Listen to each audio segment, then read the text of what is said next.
Bonjour et bienvenue sur Créatif Acidulé. Tu as envie de créer, de t'amuser? Alors c'est parti.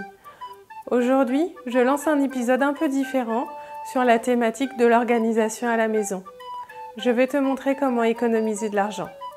Mais avant ça, j'ouvre une parenthèse. Vous êtes bientôt 1000 personnes à me suivre et je tiens à vous remercier. N'hésitez pas à partager à un maximum de personnes. Passons maintenant aux choses sérieuses et parlons argent. Il y a deux méthodes. Soit tu gagnes plus d'argent, soit tu en dépenses moins. Je vais te montrer comment moins en dépenser. J'ai testé la méthode des 52 semaines. Donc j'ai révélé des points positifs et des points négatifs.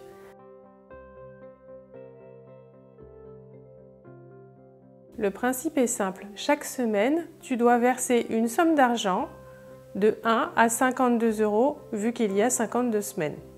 Je me suis rendu compte en point négatif qu'à la fin de l'année, on devait verser plus de 50 € par semaine. En période de fête, c'est un moment très compliqué. J'ai décidé d'adapter cette méthode à ma situation. Si vraiment tu as du mal à économiser, je te conseille de mettre 500 € par an. Car si tu n'y arrives pas, tu auras tendance à baisser les bras. Je mets 10 € par semaine sur les 50 semaines et je me laisse 2 semaines de répit, ce qui me fait un total de 500 € par an. À toi de voir ce qui est plus facile pour toi, soit retirer chaque semaine la somme au guichet ou alors faire le virement sur un autre compte que tu ne toucheras pas. La deuxième méthode commence par l'analyse de tes comptes. Relève sur une feuille tes dépenses et tes revenus et n'oublie pas les frais bancaires. Une fois que tu as fait le calcul, laisse la somme pour couvrir tes frais et tes dépenses et laisse-toi une marge de manœuvre. Et avec le restant, soit tu le mets sur un autre compte ou tu le retires en liquide. De cette façon, avec l'argent liquide, tu fais plus la démarche de l'achat, donc tu y réfléchiras plus. Et si tu as besoin de plus d'argent, tu feras une démarche bancaire et cela te fera une plus grande réflexion. Après, il y a des démarches simples. Si tu veux de nouveaux vêtements, range ton dressing et tu vas te rendre compte si tu as besoin ou non de nouvelles choses. Pour diminuer les coûts, profite des soldes, des vide dressing ou pour les plus créatifs, customise tes objets ou tes vêtements. Le deuxième point, je repère un objet et la question à me poser c'est est-ce que j'en ai vraiment besoin? Ou quel sentiment je vais ressentir?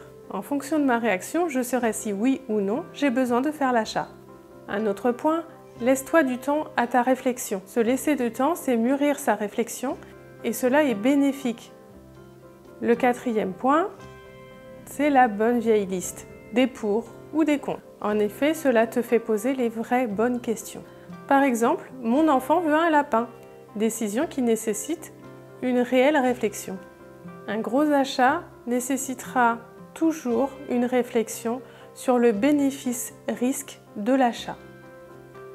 Les différentes crises nous ont appris à faire attention au lendemain. Alors mesure l'importance de ce que tu as. Par exemple, rien que de réaménager sa pièce, ou de customiser tes objets, ou de les relooker, peuvent te donner un nouveau sens.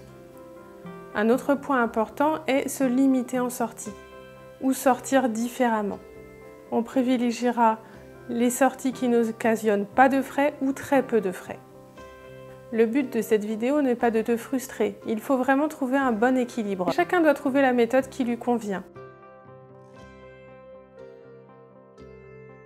Si tu as des questions ou des thématiques que tu souhaites aborder, n'hésite pas à me laisser un commentaire. Pour me soutenir, n'hésite pas à mettre un pouce et à partager à tous tes amis.